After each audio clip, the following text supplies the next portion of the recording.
I stood at the entrance of the Winter Wonderland Fair, the air sharp and frosty, my breath visible in soft puffs.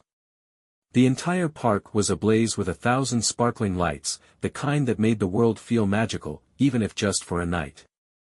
The scent of roasted chestnuts and spiced cider wafted through the crowd. I clenched the envelope in my pocket, a symbol of a dream finally realized. Tonight, I was going to tell Emily we were free. Free from years of financial struggle, free to dream bigger. Emily and I met nearly a decade ago, and she had been the light of my life ever since. She had a way of smiling that could disarm even the most hardened skeptic, and her laugh, God, her laugh, was music. I imagined that laugh when I thought about what I was going to share with her tonight. I pictured her eyes lighting up as they always did when I surprised her. I searched through the crowd, weaving between the joyful chaos of children running with cotton candy and parents watching over them with warm smiles. And then I saw her, or at least the back of her. She stood near the carousel, her favorite spot at these fairs, wrapped in the navy blue peacoat I'd gifted her last Christmas. She had mentioned wanting to ride the carousel tonight for old time's sake. But as I moved closer, my steps faltered. She wasn't alone. A man stood beside her, his tall frame leaned in just slightly. They were talking, but something about their body language froze me in place. His hand brushed against her arm in a way that made me bristle. She laughed, louder than I'd heard her laugh in months, and tilted her head in that familiar, playful way I thought was reserved for me. The envelope in my pocket burned against my fingers. I felt a cold sweat trickle down my neck despite the winter chill. Was I reading too much into this? Was I imagining the intimacy in the way she leaned toward him? I told myself to breathe, to stay calm, and not jump to conclusions. But as I took another step forward, I saw something that made my stomach drop, a small but deliberate movement. She reached out, fingers grazing his sleeve before curling around his hand. It wasn't the touch of a casual acquaintance or even a friendly gesture. It was something else. For a moment, I thought of turning around and walking away. I'd pretend I hadn't seen it, pretend everything was fine. But a strange compulsion rooted me to the spot. The ache in my chest was unbearable, but I needed to see more. I needed to be sure.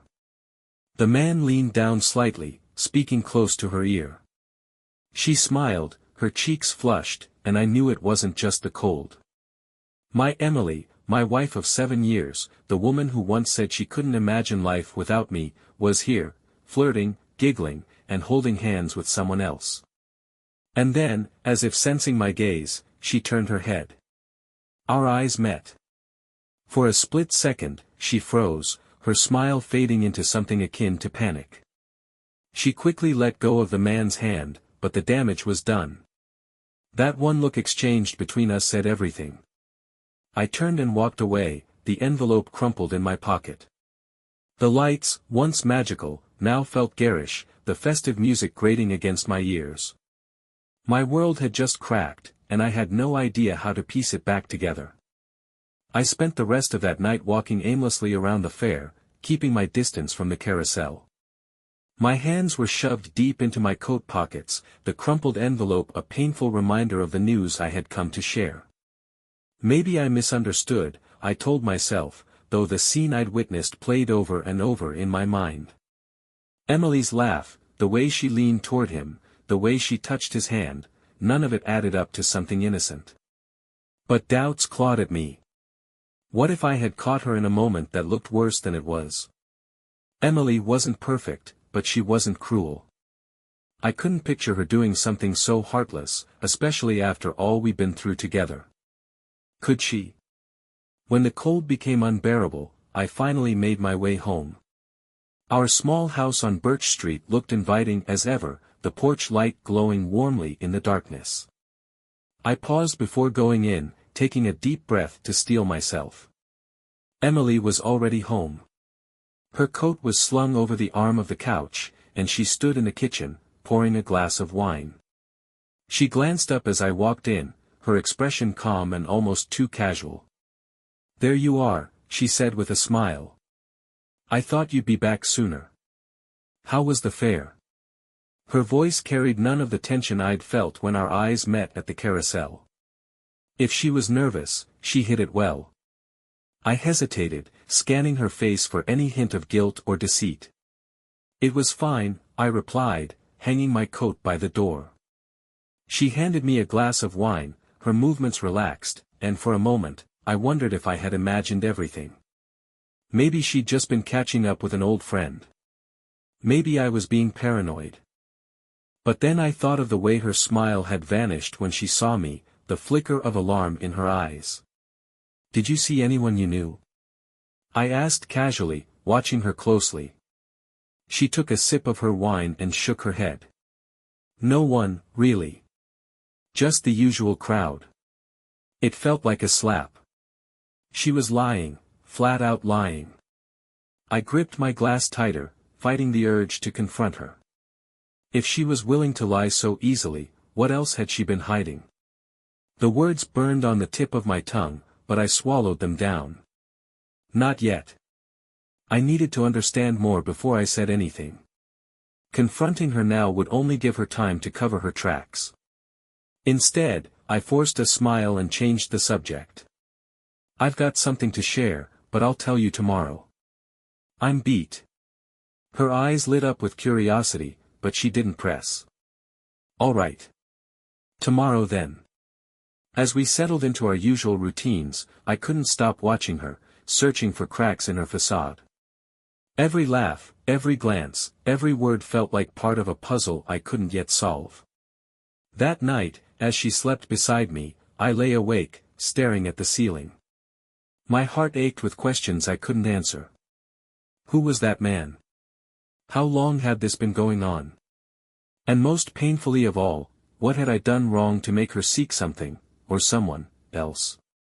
That night, I lay in bed, staring at the faint patterns the streetlight cast on the ceiling. Emily was beside me, her breathing steady, her back turned. The rise and fall of her shoulders should have been comforting, but instead, it felt like a wall between us.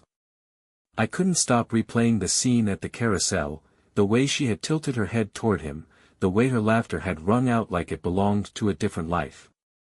The questions swirled in my mind, relentless and sharp. Who was he? How did they know each other? And why did she lie? Her phone sat on the nightstand, its screen dark and quiet. A part of me wanted to grab it, to search for the truth she wouldn't give me. But another part hesitated. What if I found what I feared? What if this wasn't just a misunderstanding? Could I even face the answers? The room felt colder than it should have. I shifted slightly, careful not to disturb her. In the quiet, every small sound seemed amplified, the hum of the ceiling fan, the creak of the bed frame, the rhythmic beating of my own heart. For the first time in years, the bed we shared felt foreign, as if I didn't belong there. And yet, I couldn't bring myself to leave. I stayed frozen, unsure whether to confront the shadow creeping into our life or to pretend it wasn't there. Emily stirred in her sleep, murmuring something incoherent. I glanced at her, searching for any sign of unease. But her face was serene, peaceful in a way that mocked the storm brewing inside me. How could she sleep so soundly while I unraveled? The hours dragged on, each one heavier than the last. By the time dawn began to creep through the curtains, I felt like a man standing at the edge of a cliff, waiting for a push. Morning came too soon, sunlight filtering through the curtains like an unwelcome guest. Emily was already up, moving around the kitchen with her usual efficiency. The aroma of freshly brewed coffee wafted through the air, but it failed to cut through the fog in my mind. I sat at the edge of the bed, the crumpled envelope from the night before still in my coat pocket. It felt like a symbol of everything I'd wanted to share but couldn't. How could I celebrate our success, our freedom, when the foundation of our life together felt suddenly unstable? As I entered the kitchen, Emily turned, a smile already in place. "Morning," she said cheerfully, handing me a steaming mug. "I made pancakes. Thought you could use a good start to your day." I mumbled a thank you, my voice thick with the weight of unspoken words. She looked radiant in the soft morning light, her auburn hair tied back loosely, the kind of beauty that had always stopped me in my tracks. But now, every gesture, every glance, felt suspect. "Did you sleep okay?" she asked, tilting her head slightly. Her tone was casual, but I thought I detected a trace of something else: concern. Guilt?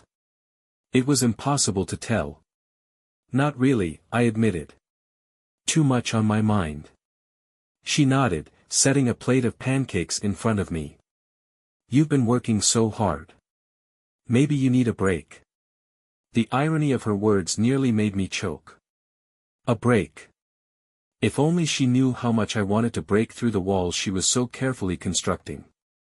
I forced myself to take a bite, chewing slowly as I studied her. She moved around the kitchen with an ease that felt rehearsed, as though nothing at all had happened. But I couldn't forget the carousel. The way her body language had screamed intimacy. The way she had lied without hesitation. "What time did you get home last night?" I asked suddenly. The question hung in the air, sharp and deliberate. She hesitated, just for a moment, before replying. "Not long after you. I didn't stay at the fair for too long. Just wandered a bit." I nodded, keeping my expression neutral. "Did you see anyone you knew?" Her hand faltered as she reached for her coffee mug. "No, not really," she said with a light laugh. "Just the usual crowd." The lie was so smooth, so practiced, it made my chest tighten. I forced a small smile, pushing the conversation no further. I wasn't ready to confront her, not yet. I needed to be certain. After breakfast, I returned to the bedroom and pulled out the envelope. I stared at it for a long time, running my fingers over the edges. It had once been a symbol of triumph, but now it felt hollow, meaningless in the face of what I'd seen. I tucked it back into my coat pocket. Today wasn't the day to share it. Today was the day to start looking for answers. The rest of the day passed in a haze. I went through the motions, cleaning the house, replying to emails, even taking a short walk, but my mind was stuck in a loop. Questions circled relentlessly, each one bumping into the next. Who was that man? Was he just a friend, a coworker, someone I'd been introduced to at some point and forgotten? Or was he something much worse? Emily seemed oblivious to my turmoil. She went about her day with the same breezy confidence she'd shown that morning, humming to herself as she folded laundry in the living room. I found myself watching her from the hallway, trying to read between her movements, searching for cracks in her demeanor. There were none. By late afternoon, I knew I couldn't just sit with my thoughts anymore. I needed something tangible, some kind of proof, one way or another. I hadn't wanted to be the type of husband who snooped, but the carousel scene had changed everything. While Emily stepped out to run errands, I sat down at the desk in our bedroom and opened her laptop. It felt wrong, but the memory of her brushing that man's hand replayed in my head, hardening my resolve. The computer was password protected. I frowned, trying combinations I thought she might use: our wedding date, her childhood dog's name, even her favorite coffee order. Nothing worked. I almost gave up when I tried a password I hadn't thought about in years: Rome 2020. It was where we'd honeymooned, the trip we'd both called a perfect beginning to our marriage. The screen unlocked. A lump formed in my throat, but I pushed it aside and got to work. I clicked through her email first, looking for anything unusual. It was mostly work-related, messages from colleagues, project updates, reminders. But as I scrolled further back, I noticed gaps. Long stretches of days with no activity at all. That wasn't like Emily. She was a planner, meticulous in her communication. I checked her archived folder and found a handful of deleted messages. One subject line jumped out immediately: dinner plans this week. The sender's name was a single initial, J. I opened the email, my heart pounding. Looking forward to Wednesday. Same place as last time. Let me know what time works for you. J. The email was dated 3 weeks ago. I scrolled to the bottom, searching for previous replies, but the thread had been wiped clean. My chest tightened. Next, I checked her browser history. It had been cleared recently, but I noticed one active tab that she'd left open. It was an online calendar, marked with color-coded events. Most were work-related, but one caught my eye. Meeting, Wednesday, 7 p.m. Café Lumière. I leaned back in the chair, staring at the screen. Café Lumière was across town, a cozy spot we used to visit often, until we didn't. I clicked the event, but there was no description, no details. Just the time and place. I took out my phone and snapped a picture of the screen. My hands were shaking.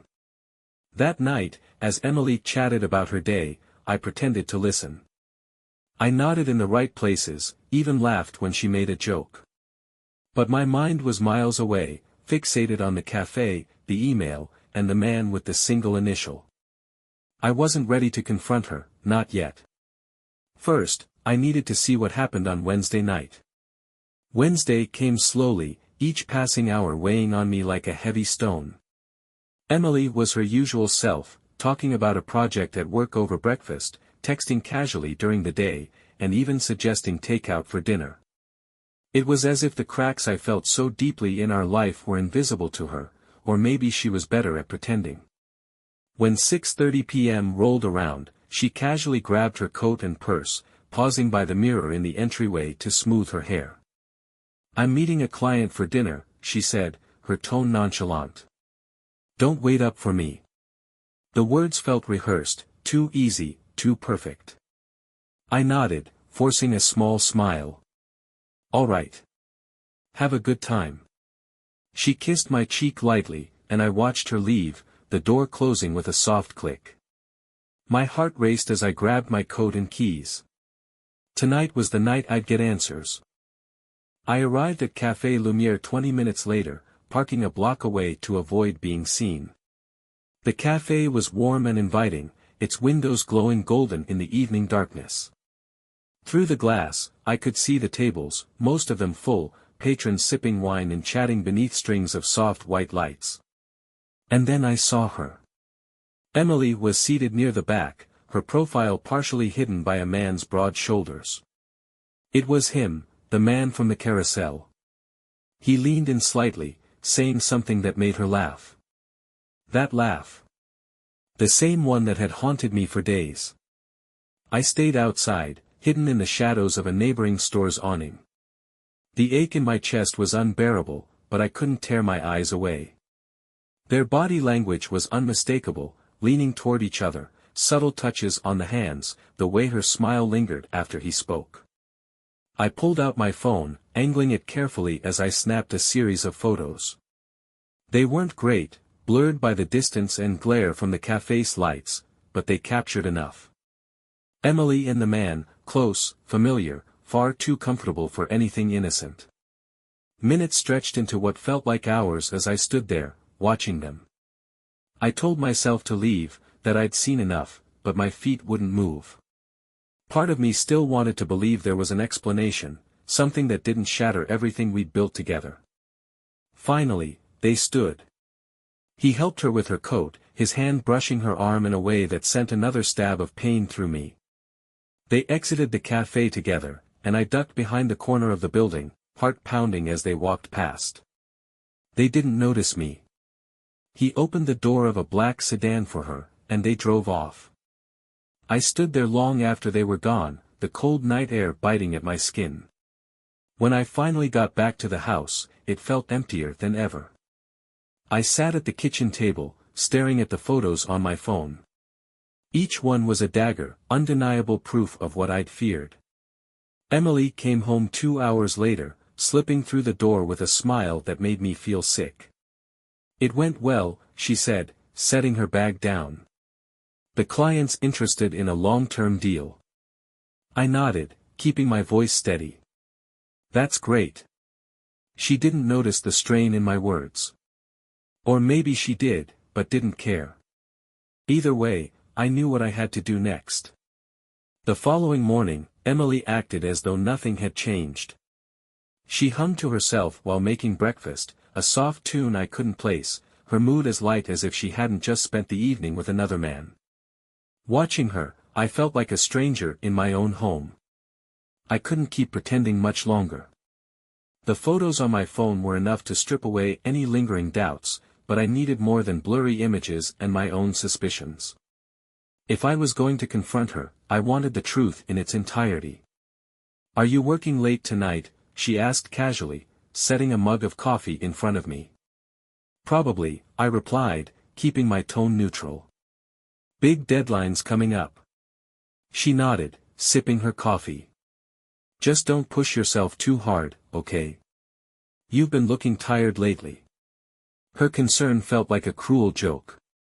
I mumbled a response, something non-committal, and watched as she left for work, her heels clicking against the hardwood floor.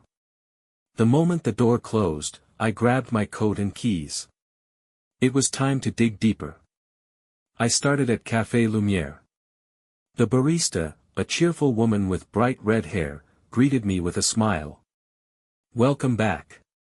Table for one?" "No, actually, I was here last night," I said, forcing a friendly tone. "A buddy of mine said he saw me, but I didn't see him. I'm trying to figure out if we just missed each other." She raised an eyebrow but nodded. "Well, we don't keep a guest log, but I can tell you it was a busy night." I pulled out my phone, showing her one of the blurry photos I'd taken. "Do you remember these two?" They were seated in the back. Her face lit up with recognition. "Oh, sure. They were here for a couple of hours. Looked like they were catching up on old times or something." "Did they say anything about who they were?" I asked. The barista hesitated, then shook her head. "Not really. But I do remember him, he's been in a few times before. Always polite, orders the same thing every time." "What's his name?" I asked, keeping my voice steady. "Sorry, we don't ask for names unless it's for a pickup order," she said with a shrug. "But if he comes in regularly, you might run into him again." I thanked her and left, frustration bubbling just beneath the surface. Whoever he wasn't a random stranger. He had a presence here, a routine. And Emily wasn't just a one-time dinner companion, she was part of his routine now, too. That evening, I sat in the car parked near Emily's office, waiting. I wasn't proud of myself, but desperation had a way of eroding dignity. Her day ended at 5:30 sharp, and I watched as she exited the building, her purse slung over one shoulder. Instead of heading home, she walked a block over to a parking lot, where the same black sedan from the night before was waiting. He stepped out to greet her, opening the passenger door with a smile. She laughed as she climbed in, the sound muffled but clear enough to twist the knife in my chest. They drove off, and I followed at a safe distance, careful not to get too close. My heart pounded as they turned into a quiet neighborhood, pulling up to a house with a red front door. He unlocked it, and she stepped inside as though she belonged there. I stayed parked down the street, my hands gripping the steering wheel so tightly they ached. The minutes dragged by, my mind racing with possibilities. Was this where it happened?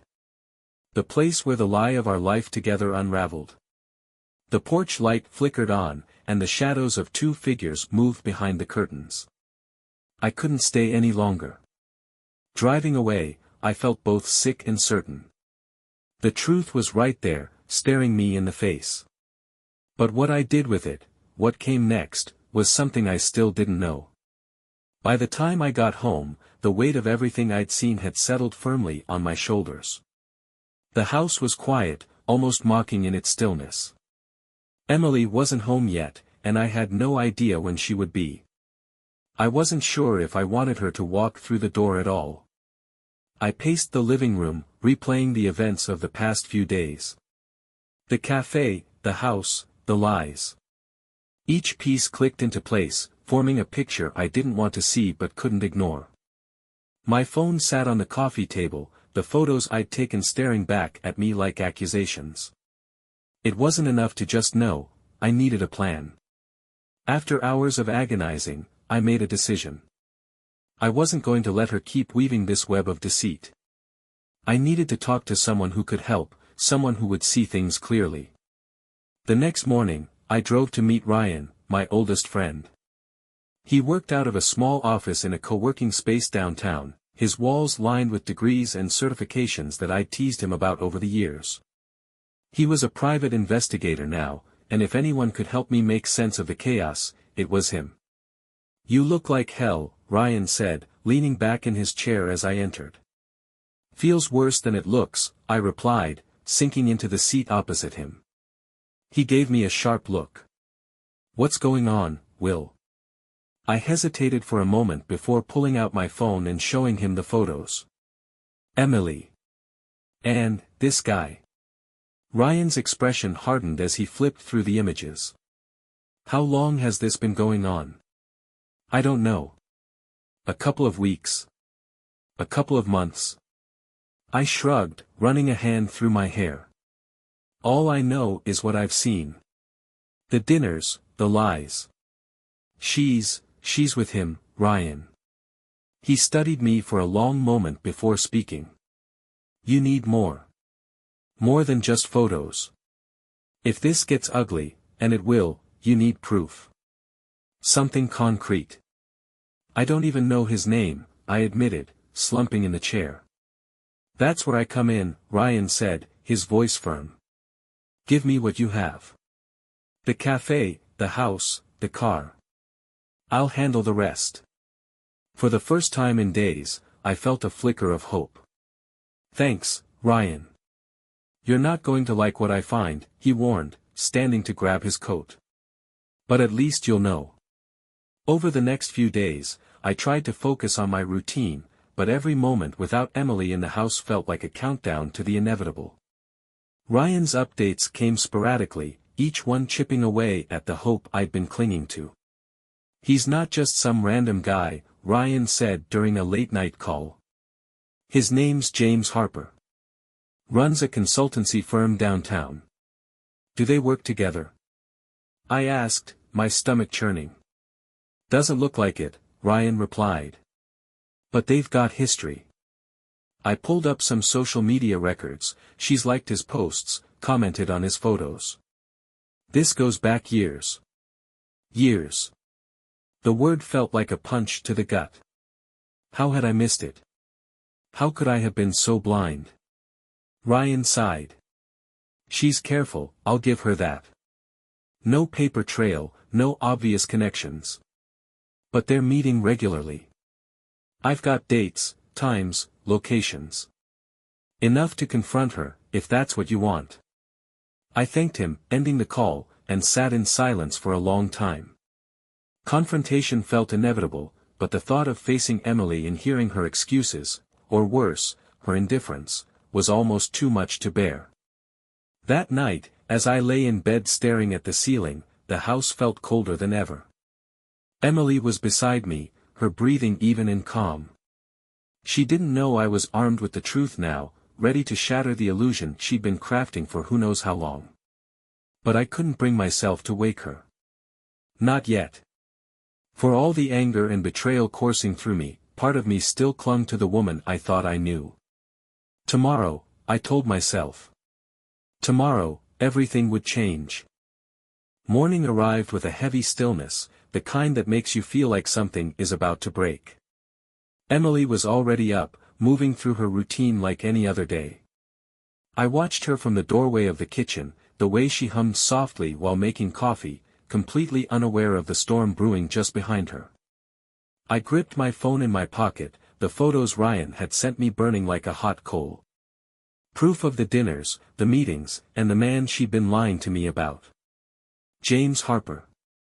His name echoed in my mind, a stranger who had somehow become the wedge between us. "Morning," she said cheerfully when she noticed me. "You're up early."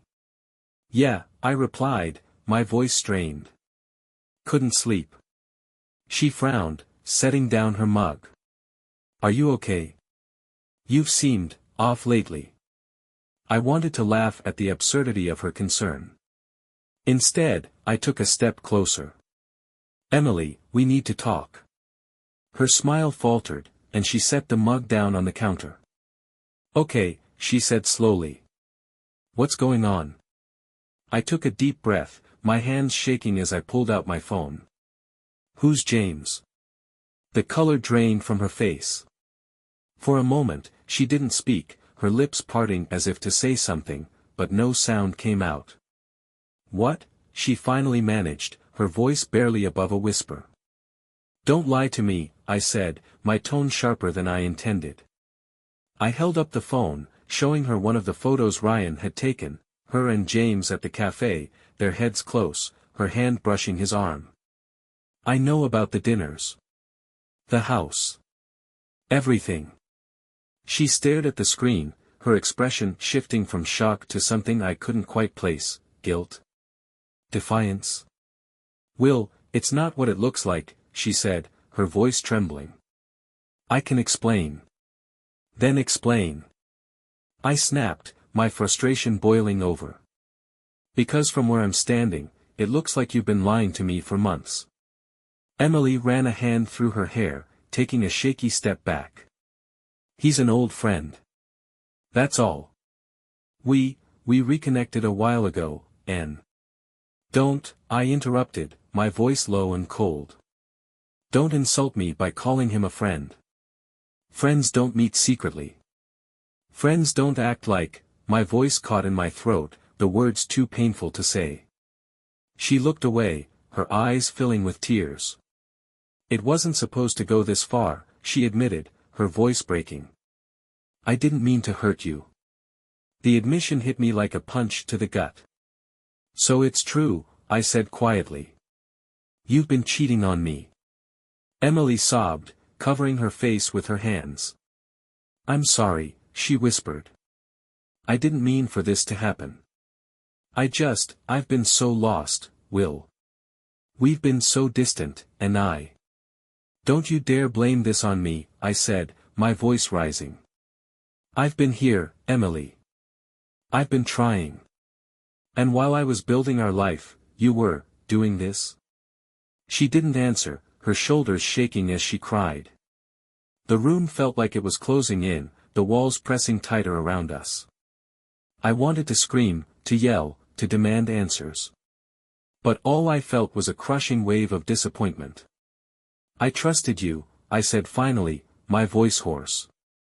I believed in us. Will, please, she begged, reaching for me. We can fix this. I'll end it. I swear. I stepped back, out of her reach. It's already over, I said, my words final. Pack your things. I want you out of this house by tonight. Her sobs grew louder, but I didn't stay to watch. I turned and walked out, the weight of the betrayal settling in my chest like a stone. Upstairs, in the quiet of our bedroom, I sat on the edge of the bed, staring at the crumpled envelope still in my pocket. The dreams I'd once had for us were gone, replaced by the sharp sting of reality. And for the first time, I allowed myself to cry. That evening, the house was a flurry of muted chaos. Emily moved between rooms, packing her things in silence. I stayed out of her way, sitting in the living room with a glass of whiskey that I hadn't touched. The sound of zippers and boxes scraping against the floor echoed faintly, a stark contrast to the warmth this home once held. She came downstairs eventually, her face pale and drawn. She paused at the doorway, her suitcase in hand. Will, she said softly, her voice breaking the stillness. I didn't look at her. What? I'm sorry, she said, her voice trembling. I never wanted it to end like this. I turned to her then, my expression hard. Neither did I. She nodded, her eyes glistening with unshed tears. I know you won't believe me, but I did love you, Will. I still do. The words felt hollow, as if she was grasping for something to hold on to in the wreckage she'd created. You don't hurt people you love, I said quietly. Not like this. She flinched as if I'd struck her. Without another word, she turned and left, the door closing behind her with a finality that made my chest ache. The days that followed were a blur of emotions. Anger, sadness, betrayal, they all hit me in waves, each one stronger than the last. I threw myself into work, trying to lose myself in deadlines and meetings, but the emptiness followed me everywhere. I avoided our old haunts, the cafe, the park, even the grocery store where we used to shop together. Everything reminded me of her, of us. Friends and family reached out, offering support, but I found it hard to explain the depth of what I was feeling. It wasn't just about the affair. It was about the life we'd built, the trust we'd shared, the future I thought we had. Ryan checked in regularly, his updates on James Harper becoming less important as the days went by. "He's keeping his distance," Ryan said during one call. "I don't think he'll cause you any trouble." "That's not what I'm worried about," I admitted. "It's not about him. It's about everything else." Ryan was quiet for a moment before saying, "It's going to take time, Will. But you'll get through it. You're stronger than you think." One afternoon, I sat at my desk and opened the envelope I'd been carrying around for weeks. The words inside were a reminder of what I'd worked so hard for, a future filled with possibilities, a freedom I'd dreamed of for years. But as I read through the pages, I realized something important: the dreams I'd built weren't tied to Emily. They were mine. I still had them, even if the person I'd imagined sharing them with was gone. That realization didn't erase the pain, but it gave me a small sense of direction. I began to focus on what came next, on rebuilding my life from the ground up. I reached out to friends I hadn't seen in years, took up old hobbies I'd long abandoned, and started making plans for myself. It wasn't easy. Every step forward felt like a reminder of what I'd lost. But with each passing day, the weight of her betrayal grew lighter. Months later, I found myself back at the Winter Wonderland Fair. The lights twinkled just as they had before, the air filled with the familiar scent of roasted chestnuts and pine. This time, though, I walked through the crowd with a different kind of resolve. At the carousel, I stopped and watched the children laugh as they spun around, their joy infectious. For the first time in a long time, I smiled. Not because I'd forgotten the past, but because I was finally ready to let it go. Life had knocked me down, but I was standing again. And this time, I was moving forward, step by step, one day at a time.